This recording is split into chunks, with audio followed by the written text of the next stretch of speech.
This month marks 50 years since the end of the Vietnam War. The communist takeover of Saigon, the former capital of South Vietnam, put an end to nearly 20 years of U.S. involvement in that country. Tan Trung begins a series of reports focusing on the lives of Americans and Vietnamese 50 years later, starting with the war years.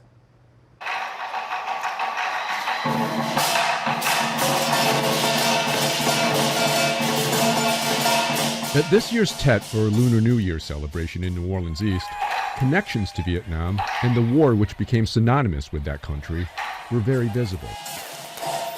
Many here are Vietnamese refugees. Their children and grandchildren later became first-generation Americans. For those touched by the Vietnam War, a festival like this can be a reminder of the passage of time. The end of April marks 50 years since the end of the war.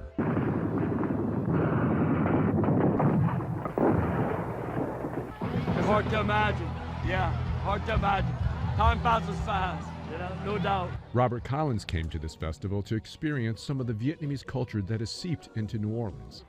He was a teenager during the controversial war, which involved America sending troops to South Vietnam with the goal of stopping North Vietnamese communist forces. I had a couple of cousins that died in the war, and I know it was a very political war, no doubt about that, and the veterans from the war sure didn't get the recognition they needed.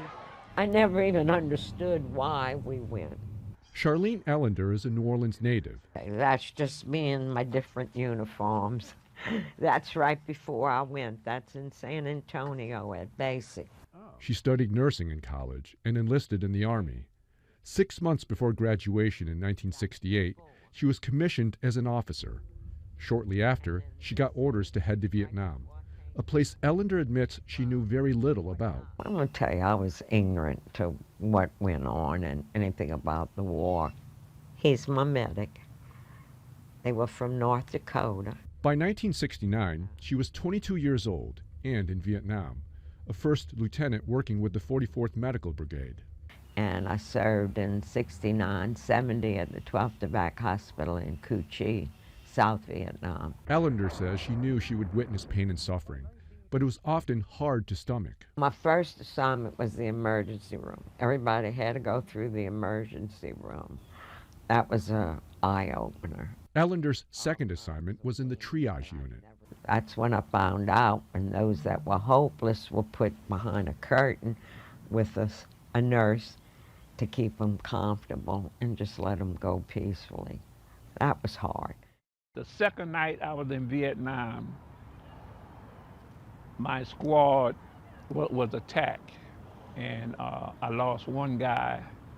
He had his stomach blown open by a grenade. Ellis Johnson is also from New Orleans. In 1964, at the age of 21, he began the first of 2 tours of duty in Vietnam with the U.S. Marines.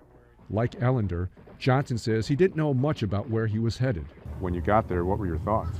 My thoughts were do everything within my power to keep my other Marines safe. Because like I said, I was a squad leader and I was responsible for 12 people. In Vietnam, Johnson says he had daily conversations with God. I would pray to God all the time.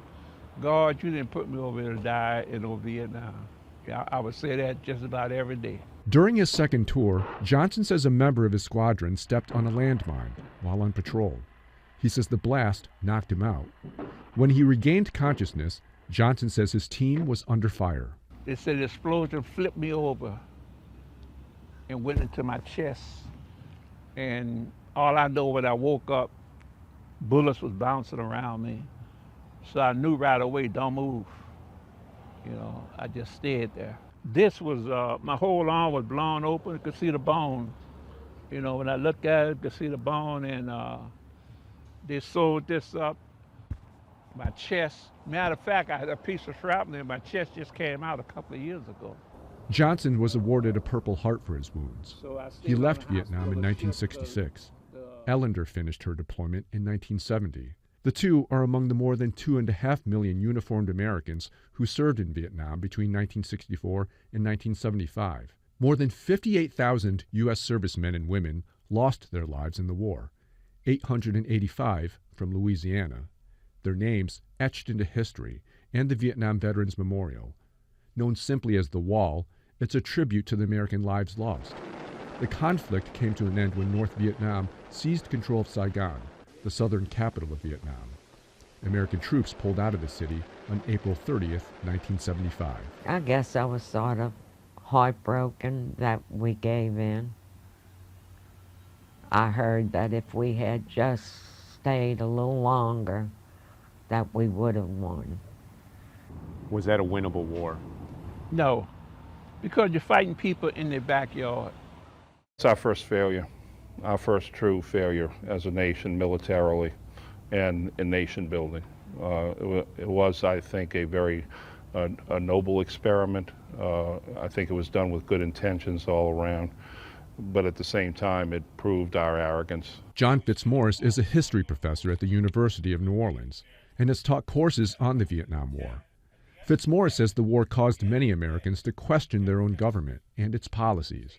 But he says what should never be questioned is the valor of the veterans. But what was the real tragedy of the soldiers coming home is that they were largely ignored. The number of Vietnamese casualties is murky. In 1995, Vietnam released its official estimate. 4 million civilians killed countrywide, with 1.1 million Viet Cong soldiers dead. The U.S. military estimates more than 200,000 South Vietnamese troops who fought alongside Americans were killed. This spring, the American flag flew next to the old flag of South Vietnam. As part of its commemoration of the 50th anniversary of the Fall of Saigon, the local Vietnamese community honored both U.S. and South Vietnamese veterans. The war may have ended 50 years ago, but for some veterans, they're fighting a different enemy today. Didn't really start having any bad dreams initially till the 80s when I got married and my husband told me, "Would you fight the war in your sleep?" I try not to think about Vietnam on a regular basis. Sometimes my mind is not thinking about Vietnam and boom, something will happen. Johnson and Ellender say they're unsure what was gained in the war, but the losses are undeniable. When I saw the way Saigon had fallen, I said that was a wasted war. I said, what did we die for? What did I bleed for? A wasted war, wasted lives. And that was Tan Trung reporting.